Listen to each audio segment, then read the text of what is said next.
कल एक फंक्शन हुआ, एक इंफॉर्मेशन कमिश्नर है जनाब, उन्होंने सावरकर के ऊपर किताब लिखी और सावरकर की किताब के रस्म इजरा में आरएसएस के मोहन भगवत थे, हमारे मुल्क के मौजूदा वजीर दिफा मोहतरम राजनाथ सिंह साहब थे।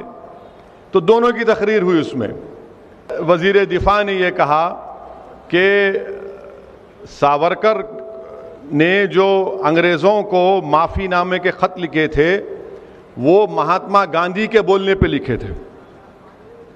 आप उलमाए कराम यहाँ पर मौजूद हैं, अल्लामा फजल खैराबादी रहमतुल्लाह अलैह हो या मौलाना हुसैन अहमद मदनी रहमतुल्लाह अलैह हो, ये माल्टा की जेल में थे, वो अंडमान की जेल में थे। कोई भी एक ख़त इनका नहीं बता सकता कि उन्होंने अंग्रेज़ों से माफ़ी की भीख मांगी।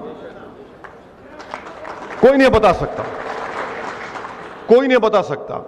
अब ये जो मोहतरम है सावरकर, ये जेल में गए 1911 को। कब गए जेल में? जुलाई 4, 1911 को गए। ये जरूरी है बोलना क्योंकि रिकॉर्ड हो गया तो दिखाते टीवी वाले, इन्हें एक और भड़काऊ भाषण गुलगोर में दे गए बोल के। तो जुलाई 4, 1911 को उन्होंने जेल में डाले सावरकर को।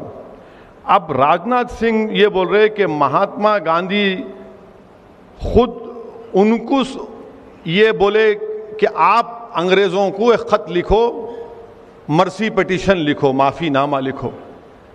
मैं राजनाथ सिंह साहब से पूछना चाह रहा हूं कि आपको ये झूठ बोलने के लिए किसने मजबूर किया? 4 जुलाई 1911 को जब सावरकर को अंग्रेज गिरफ्तार करके काला पानी अंडमान में रखे, गांधी भारत में नहीं थे, साउथ अफ्रीका में थे राजनाथ सिंह साहब। वहां से क्या उन्होंने क्या प्लेन में उड़ के आके बोले या क्या, कैसा है? उतना प्लेन भी नहीं था जब, तो नहीं, कुछ भी नहीं था। अब इन्होंने लंबी छोड़ दी है। अब ये समझे कि हम लोग हमारे कान में फूल है, हम नहीं देखेंगे, नहीं मालूम हमारे को मालूम, हम भी थोड़ा थोड़ा पढ़ते, ज्यादा नहीं पढ़ते, थोड़ा थोड़ा पढ़े लिखे हैं। वो हम तेलुगु में बोलते కొంచెం కొంచెం, लिटिल लिटिल। ये पहली झूठ इनकी। अब दूसरी बात यह है कि वो हो गया। फिर उसके बाद उन्होंने एक और माफीनामा लिखे नवंबर 14 को 1913 को,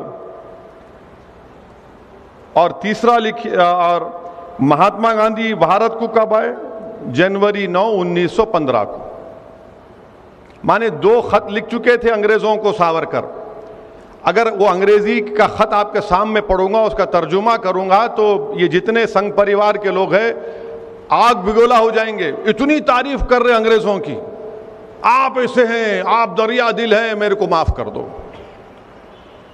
अरे ये बात बोलते ही नहीं है। हां, यकीनन गांधी का खत है, गांधी ने खत लिखा था, गांधी ने खत का जवाब लिखा था।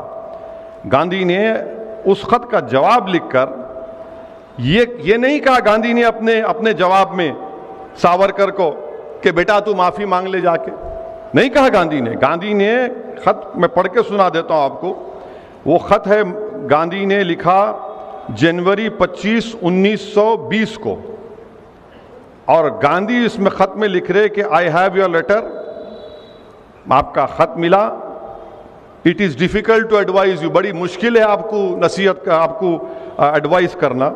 मैं आपको, I suggest however you are framing a brief petition setting forth the facts of the case, bringing out in clear relief the fact that the offense committed by your brother was purely political। Gandhi उनको ये मशवरा दे रहे कि आप एक petition अंग्रेजों को लिखो और जो जुर्म आपके भाई से हुआ ये बोलो कि वो सियासी जुर्म था।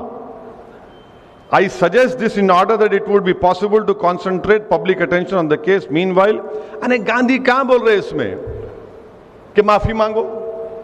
गांधी तो ये बोलते थे कि अहिंसा का सबसे बड़ा रास्ता जेल को जाना है, जेल को जाना है। और मौसूफ को काला पानी में सावरकर को जेल में डाले, 8 महीने के अंदर ही खत लिख दिया उन्होंने पहला। अब राजनाथ सिंह बोलते कि हमारे वजीर दिफा है कि गांधी ने उनसे कहा था। गांधी ने कहा गांधी तो जनवरी 25, 1920 को खत लिखे। उससे पहले तो मौसूफ 2 खत लिख चुके थे। तो अब ये बीजेपी का मकसद क्या है कि सावरकर के बारे में बड़ा अच्छा, तारीख में ये भी आया, मैं एक सियासत का तालिब इल्म हूं, 1990 तक बीजेपी सावरकर का नाम ही नहीं लेती थी, हिंदुत्व का नाम भी नहीं लेती थी। ये आडवाणी ने शुरू किया हिंदुत्व और सावरकर 1990 में, उसके बाद से सब शुरू हो गए। अच्छा, सावरकर की तारीख क्या है? सावरकर की तारीख यह है कि सावरकर ने, मैं आपको बता रहा हूं कि सावरकर ने, अब ये हम बीजेपी वालों पे छोड़ देते, आप झूठ है सच है बोलो। सावरकर ने 1900 आज़ादी मिलने के बाद 1947 में, क्या सावरकर ने नहीं कहा था कि मैं तिरंगे को नहीं मानता, मैं भगवा रंग को मानता हूं? कहा था सावरकर ने यह बात। तीसरी बात, सावरकर ने यह भी कहा था कि हिंदू बादशाहों का यह काम था कि वो मुस्लिम खवातीन की इज्जत लूटते, उनका रेप करते ताकि जंग जीत जाए। चौथी बात सावरकर ने यह कहा था कि जब नेताजी सुभाष चंद्र बोस अंग्रेजों से गुलामी को खत्म कराने के लिए भारत के लोगों से बोल रहे थे कि आओ मेरी इंडियन नेशनल आर्मी में आओ, तो सावरकर लोगों को बोल रहे थे नहीं तुम अंग्रेजों की फौज में जाओ। छठी बात, सावरकर ये तारीख में है, ये मैं कोई अपने दिल से नहीं, उससे नहीं मना रहा हूं मैं। 1939 में कांग्रेस और तमाम मुजाहिदीन आज़ादी ने फैसला लिया कि हम तमाम अपने अपने विजारत के ओहदों से इस्तीफा देते, तो सावरकर लिंगिंगतो वायसराय के पास जाके बोले नहीं हम नहीं देते, हम आपके साथ हैं, हम आपके साथ हैं। 19 सब अच्छा, ये बार बार बोलते हैं मुसलमानों को 2 नेशन थ्योरी। अरे 2 नेशन थ्योरी की सबसे पहले बात करने वाला 1937 में सावरकर थे। सावरकर ने कहा कि हिंदू नेशन है और मुसलमान एक कम्युनिटी है। आप बोले, हम नहीं बोले। ना हमको सावरकर से मतलब है, ना जिन्ना से मतलब था, हमारे को ना रहेगा कभी। और आपको मालूम कि हिंदू महासभा और मुस्लिम लीग मिलकर इख्तिदार में थे उस जमाने में, माने दोनों, हिंदू महासभा और मुस्लिम लीग मिलकर इख्तिदार में थे। और आखिरी बात, सावरकर महात्मा गांधी के कत्ल में मुलव्विस थे। कौन बोले बात? ये महात्मा गांधी के जो कत्ल का मुकदमा चला उसमें सावरकर एक्यूज थे। कोर्ट ने उनको कहा कि इनका जो पीए था सावरकर का, बाजे नाम था, वो जो एविडेंस दिया उसको कानून में क्या है कि कोरॉबोरेट करना, मैंने सिर्फ मेरे बोलने पे नहीं बल्कि इलियास सेठ भी बोलना, वो नहीं कर सका। मगर जस्टिस कपूर जो सुप्रीम कोर्ट के चीफ जस्टिस थे, कमीशन ऑफ इंक्वायरी बनाया गया, उन्होंने अपनी रिपोर्ट में कहा कि सावरकर के घर में गांधी के कत्ल की साजिश हुई। आप इनको अपना हीरो मनाते, आप इनको।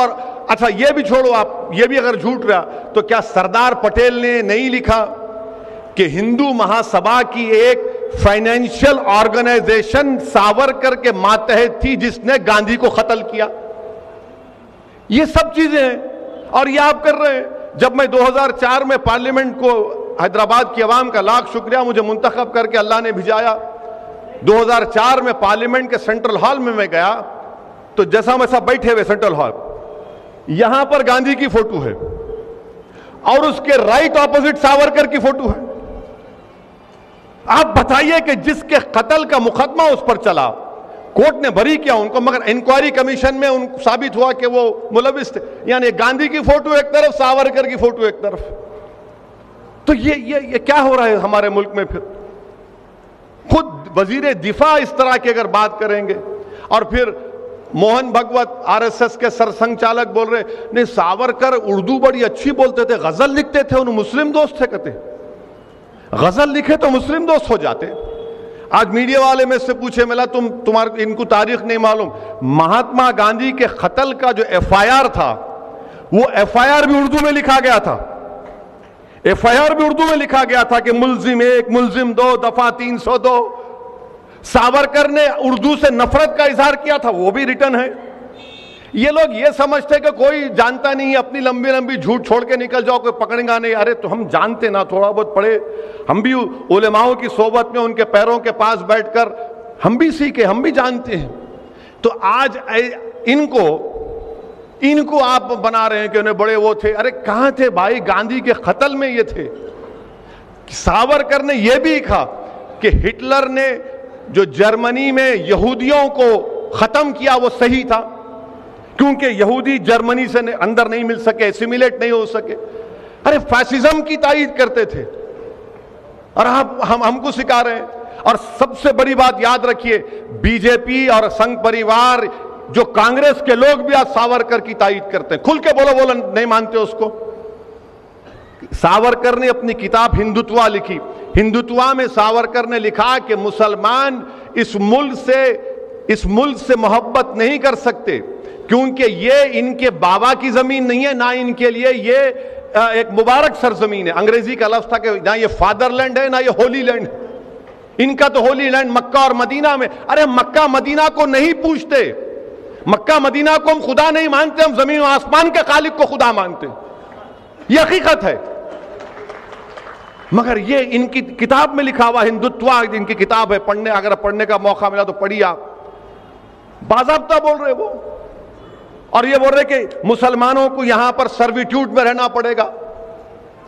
तो ये कल एक वजीर दिफा रहकर, संविधान पर, आईन पर ओत लेकर इस तरह की अगर बातें कोई करेगा तो आप खुद समझ जाइए कि मुल्क किस राह पे जा रहा है। मैं मीडिया से भी कहा और आज भी कह रहा हूं कि एक दिन एक वक्त आएगा, इसी तरह की अगर रविश बरकरार रहेगी, इसी तरह की ये नफरत बरकरार रहेगी, तो एक दिन आएगा कि इस मुल्क में बीजेपी संघ परिवार कहेगी कि अब बाबा कौम सावरकर है, गांधी नहीं है, और गोडसे मुजाहिद आजादी है। ये सिलसिला अगर चलता रहेगा तो ये शिद्दत पैदा हो चुकी है। ये तारीख को तोड़ तोड़ कर RSS जो है आधी सच बोलती और पूरा झूठ बोलती।